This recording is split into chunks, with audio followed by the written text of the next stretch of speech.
За сайн байцгаана уу?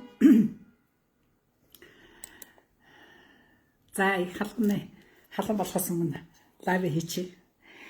За өчигдөрхөн хэдүүлээ банкнд одоо татгалзах шалтгаан тэгээд мөн л санхүүгийн боловсролт маань таадад маань бас хэрэг болох үс бас зах хэмжээний мэдээлэл өгсөн гэж бодож байгаа. За өнөөдөр хоёр дахь лайв бас үргэлжлүүлье. Өчигдрийн лайвыг үргэлжлүүлээд өнөөдөр би таадтай Solus гэж юу гэдэг юм бэ? Ямар бас байгууллага бас гараад ирвэ? Банкнд зээл авахд бас нөлөөлдөг бас юм байгууллага бас байна. За зээл татгалзах шалтгааны нэг бол яахрахгүй Solus бүртгэл байдаг.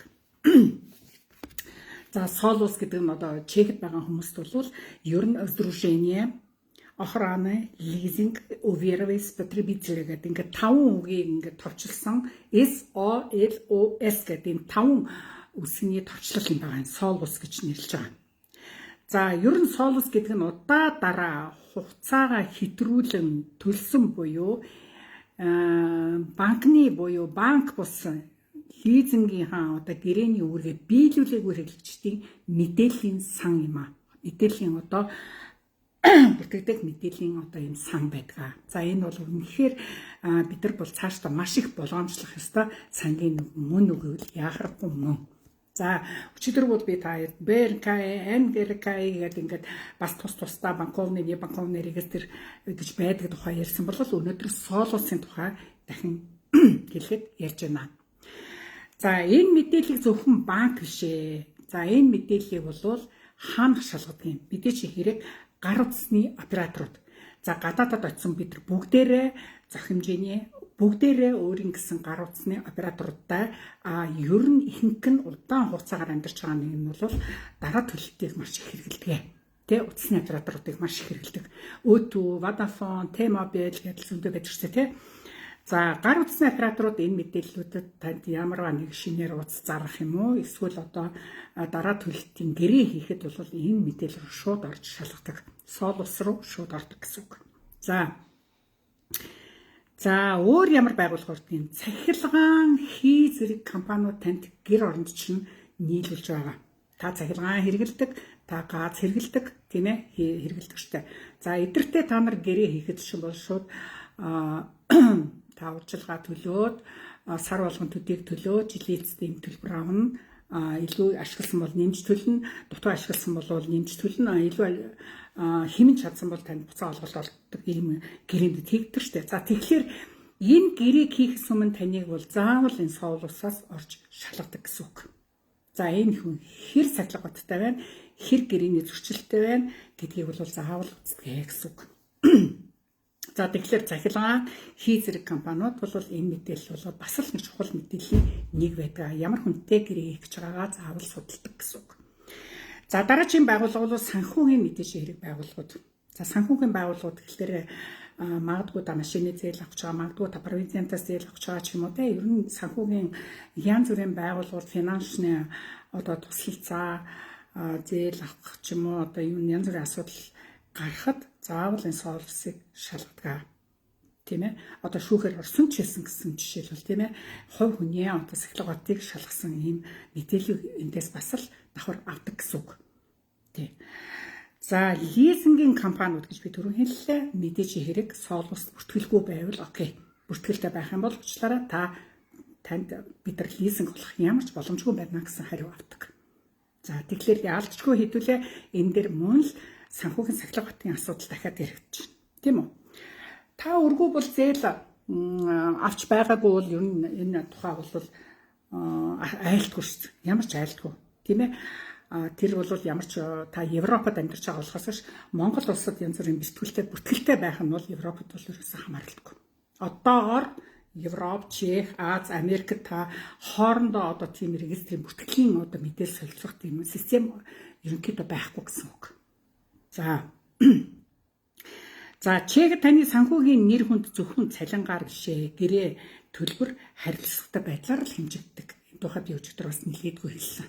Тийм ээ. Тэгэхээр таны санхүүгийн сахилгат банк хэрхэн яаж данс бүх юмаа ингээд зохицуулдаг бол танаас маш их шалтгаалдаг гэсэн үг. Таны сахилгат маргааш нь ирээдүй Өнөөдөр та банкыг ашиглахгүй байсан маргааш нөгөөдөр ашиглах боломжтой гэдгийг би өчтөрхөн ярьсан. Тийм үү? За тэгэхээр энэ дээр бид нар юу фокуслах ёстой гэхээр ер нь зөвхөн утасны төлбөр хоцроос нь бид нар нэх ач холбогдол өгөхгүй гүгээд байж болохгүй. Тэгээд талчмаад гүгээд явах юм бол уучлаарай шүү дээ, тийм ээ. Та ямарваа нэг лизингээр гар утас худалдаал авсан л болвол тийм ээ дараа төлөлттэй л бол цаг тухайд төлөх ёстой. Хоцрогдож төлөгдөж байгаа болгон чинь бүртгэгдэж байгаа шүү гэдгийг ерөөсөө мартаж болохгүй.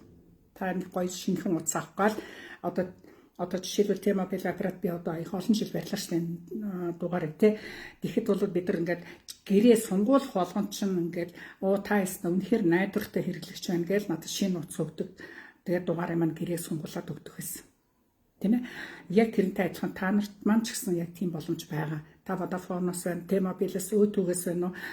Цаг тухайд нь дараа төлөлтийн тооцоо цаг тухайд нь хийгээд явах юм бол танд шинэ утас угаасаа л өгдөг шүү дээ. 0 кроноор. Тийм ээ? 0 кроноор өгчдөг шүү дээ. Шинэ утас, таблет, ноутбук хүртэл авч хэлсэн. Тэгэхээр тэр талдаа та нар сахилга утас сайтай байгаа юм бол асуудалгүй. Гэрээ сунгуул болгон танд бонус урамшлал өгчл байдаг. За тэгэхээр та нар энэ төлбөр төлөлтийн асуудлан дээр даан дангуу утсан дээрээ та хэд маань маш их анхаарлаа битгий сулруулаарай гэдгийг бас дахин сануулчих. Угаасаа та нар мэдж байгаа. Гэхдээ мэдж байгаа юмыг дахин бас хэлэхэд илүүдэхгүй байгаад байгаа. Хугацаа хэтрүүлэх асуудлаасаа болоод марцснаасаа болоод мөнгөтэй байсан хэрнээ төлөлтөө хийгээгүй байгаасаа болдог шүү дээ. Тийм асуудал зөндөл гардаг. 10 жил амьдарсан ч одоо зээл авч чаддгүй шалтгааны энийг ерөөсөө л ийм гурван шалтгаан байгааг та нар ойлгосон баг тий. Нэгдүгээр өчтөрийн миний хэлсэн тий BKRI, NRKI гэдэг энэ зөрчилтэй байх банк бус байгууллагаас өртөө байгаад хугацаа хэтрүүлсэн, төлөөдөөгүй хайсан энэ бүртгэлч бүгд бүртгэлтэй. Дээр нь өнөөдөр ярьж байгаа миний Solus бүртгэл. За энэ гурван бүртгэлтэй байхад уучлаарай та чехэд 20 жил амьдарсан, 30 жил амьдарсан ч тань зээл гарахгүй. Хар дансанд үнэндээ яг орчих юм бол банк санхүү таныг бол нэг нүдэрч үзэхгүй болдог. Энэ бол яг үнэ. Гэхдээ санаагаар унах бол зүйл бол бас биш. Яагаад гэвэл цох хэмжээний энэ хар жагсаалтаас та үр төлбөрөөр төлцсөн байхад жагсаалт насан туршдаа таны нэр тийм золтой байна гэсэн үг бол бас биш. Цох хэмжээний хугацаа бол шаардахгүй гэвэл шаардна.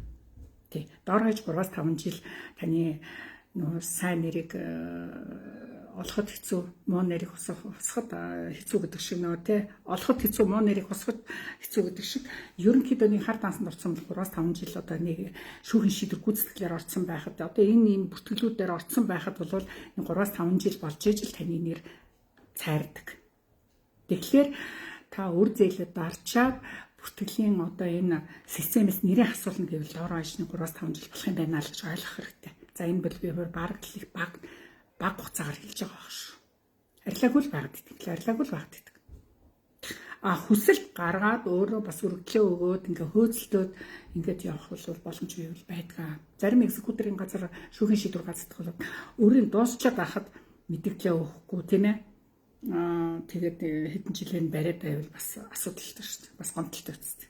Тэгэхээр хурдан тэрийг хаалгаж хасуулж ингэж явах хэрэгтэй.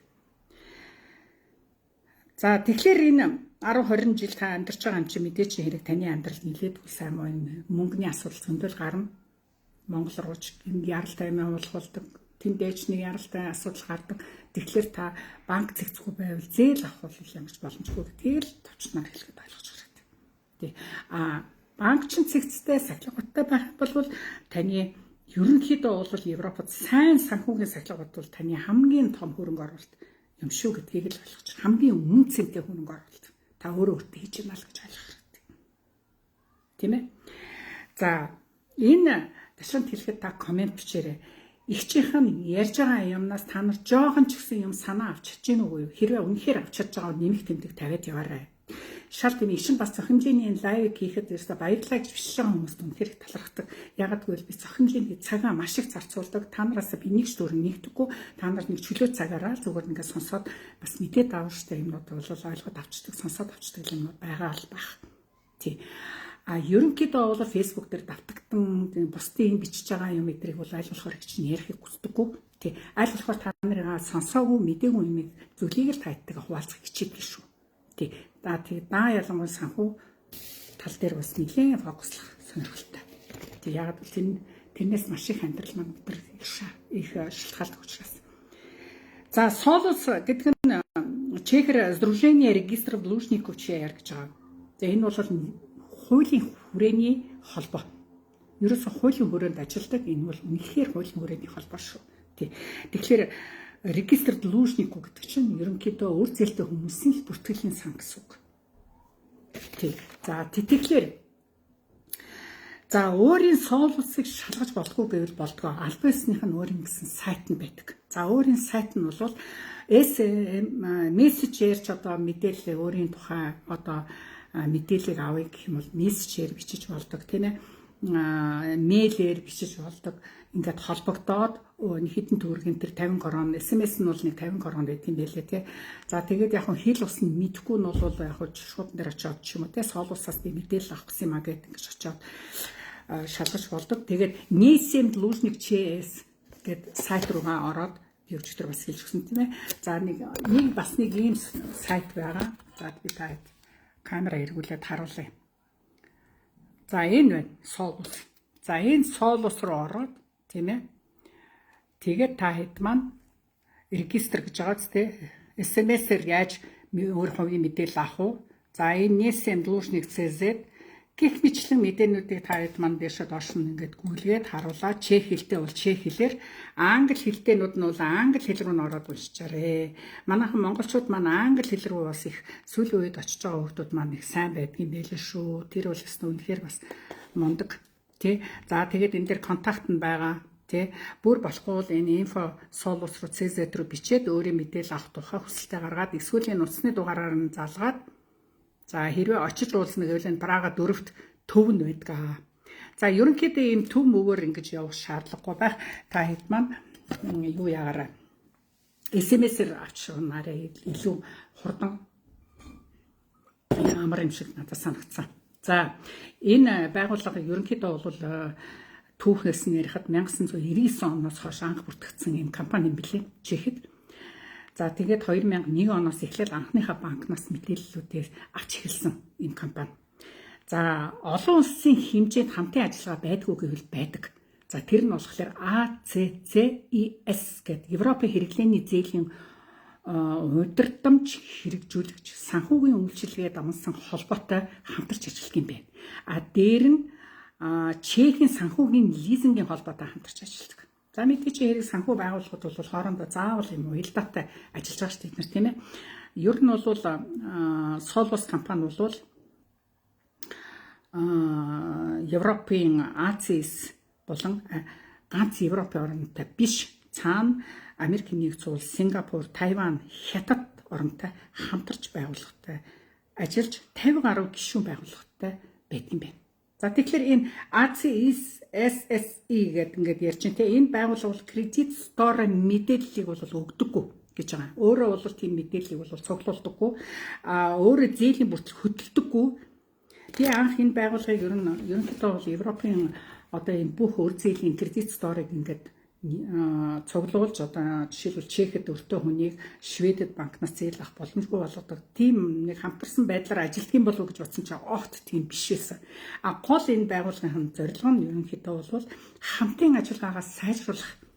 Ерөнхийдөө л одоо энэ өр зээлтэй хүмүүсийн бүртгэлийг цаашдаа хамтарч хэрхэн ажиллах уу, цаашдаа Европтой энэ байгууллагын үйл ажиллагааг сайжруулах тал дээр л хамтарч ажилладаг юм байгууллага юм билээ.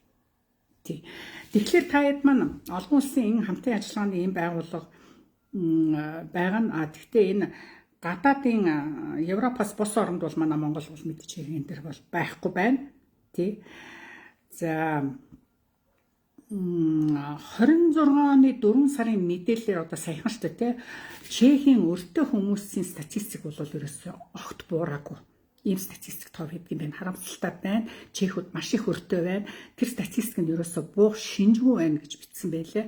За тэгээд яг энэ Соул улсын мэдэн дээрээ Соул улсын өөрийнх нь түүх одоо энэ статистик гэдэг бол зөндөө байлээ. Та хэд маань сонирхож бас ороод үзэж болно. Нийт насанд хүрсэн хүн амын одоо нэлээдгүй хувийг одоо зөвхөн хугацаа хэтрүүлсэн одоо бүртгүүлсэн зөндөө байдаг юм байна. Тэгэхээр энэ зээл аваад төлөөгүй хайснаасаа илүү дандаа хугацаа хэтрүүлсэн статистик нь илүү их өндөр түвшинд байдаг юм байна. За тэгэхээр энэ тоонд бол манай монголчууд маань тууж яваа. Тий. Европын одоо Чехээс бол жишээлбэл маш олон орны хүмүүс зээл авч илээдэг шүү дээ. Байнга оршин суух виза авч 10 жилийнхаа визаг авцсан улсууд зээл авч илээдэг. Виза аваагүй ажил хийгээд очиод дөнгөж ажиллаж байгаа улсууд маань ч 6 сараас дээш бол банкны тусалгаараа зээл авч илээдэг. Тий. Тэр талдаа их уян хатарч Чех чинь бас гайгүй сайхан орн шүү дээ. Ер нь бол манайхан л нэр хүндээ унгаагаад төрүүлж атсан сүүлд атсан дагаа болоод ингээд явахгүй бол бас учиртай. Тий. Ерөнхийдөө иргэдгээр одоо манайх монголч нь бас нэлээд доогоор орсон шүү дээ үнэндээ. Тий. Найдваргүй гэдэг иргэдэр нэлээд доогоор орсон. Тэр бол одоо үнэхээр монголчууд бидний маань л буруу сахилгават. Санхүүгийн сахилгават. Ерөөсөө л тэрэн дээр асуу. Тийм учраас энэ тухайг чинь их олон ярихыг хүсдэг. За торгуул одоо бид нар чинь бас их асуудаг шүү дээ манайхан тий. Ойнаач би одоо нэг 5-10 жилийн өмнө ч нэг торгуулсан юм аа. Одоо тэгээд тэрнийхээ торгуулахаа хуудсыг хайдсан хаана хандхаач мэдэхгүй одоо тэр одоо бүртгэлтэй явдаг бах та нэг зээл авахд гай болох бах та гэж их айдаг гэж бичдэг. За тэгэх юм бол одоо жинкнээсээ та хэд маань хаашаа хандах уу? Направо одоо жишээ метрон торгуулсан, автобусан торгуулсан байх юм бол тэгээд баримтаа хайсан, цагдаа торгуулсан, баримтаа хайсан эдэр байх юм бол мэдээж ярин направны подник Прагад бол төв нэдэж штэ тий. Зам тээврийн хэлэлцээний төв нь Прагад байдаг. Тийш очиж асууж болно. Эсвэл мобиль аппликейшн байдгийн билээ. Мобиль аппликейшн болохоор PID гэдэг жижиг үсгээр бичсэн. Пианрын P, Ирагийн I, D, Димагийн D. Impid гэдэг. Ногоон өнгөтэй тийм пидл тачка гэдэг аппликейшнийг татаад авчаар авцсан да. Тэгэх юм бол тийм юм сонирхож байгаа улсууд бол тийшээ гүйж ороод өөрийнхөө одоо регистрийн дугаар овог нэрээ хийхэд бол лавлагаа авчвал болох юм байна гэж ингэж заасан байгаа. За тэгэхээр ямарваа нэг торгуулаа шалгах би надад ямарваа нэг бүртгэл байна уугүй юу гэвэл тэрийг ингээд үзээд харж болох юм байл шүү. Тий.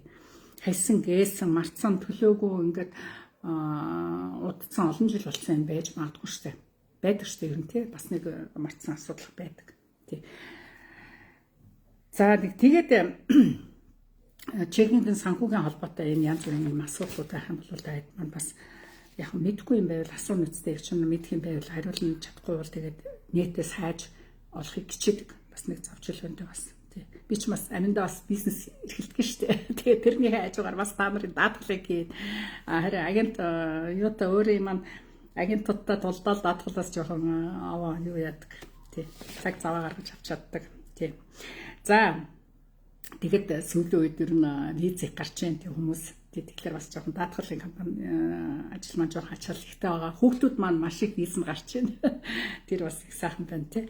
За тэгээд ерөнхийдөө эцэст нь хэлэхэд товчхон өнөөдөр ярихад за маргааш юм уу нөгөөдрөөс би та хэдтэй наадам эхлэхээс өмнө амжилтаа та нар амралтаараа сонсох юмнуудыг чимрэл та хэдтэй ярихад би та хэдтэй Европод байгаа монгол хүүхдүүдэд маань ямар гоё санхүүгийн боломж байгаа тухай ярьж өгье. За энэ нь бол ерөнхийдөө олон улсын зах зээлээс одоо хувьцаа бонд авах тухай та хэдтэй ээж аав нарт нь эмээ өвөө нарт нь бас нэг санаа авах юм ярьж би сайнтай ч би бас өөрөө энийг аягүй судалж басан ачцын нартай ямар бэлэг барьмаар нэг төрсөн өдөр болох дээр л юу гэдэг гэл ингээл аягүй боддог шүү дээ тийм болохоор энэ тухай та хэдэд маань маш их гоё санаа байх болов гэж ингэж бодож байна. Тийм болохоор Европод амьдарч байгаа монгол хүүхдүүдтэй зориулаад бас нэг сайхан бас нэг боломжийн аав ээжт нь эмээ өвөөд нь бас нэг ярьж өгье гэж ингэж бодлоо. Тэгээд та хэд маань нэгийг бодож хоёрыг тунгааж тэгээд санаа зүгээр санаа л ярьж та бид таад маань тэгээд хэрхэн яахаа шийдэхээ бол мэдээч хэрэг та нарын маань оюун ухаан цаашаа аваад явна шүү дээ. Тэгэхээр хүүхдүүдээ одоо зүгээр нэг өөрсдөө шигээ зүгээр нэг ажил гэр гэж байлгамааргүй шүү дээ. Ажил хийх сайхан үнэхээр ажил болно. ачуугаар нь одоо ийм юм а бас сайн хийгээд одоо хүүхдээ бүр жоохноос нь хэдүүлээ санхүүгийн боловсралтай болгож бас нэг санхүүгийн эрхчлөөтэй болгож одоо маань хүүхдүүд маань энэ ачцэнэр маань одоо Монголын маань ирээдүй шүү дээ. Тэгэхээр хэдүүлээ чадах мэдх юм аа нөгөө хэдтэй бас багаас нь зааж өгч юм байна шүү дээ. За тэгээд анхаарал тавьсанд баярлалаа. Комент хийх юм артуу. Баяр таа.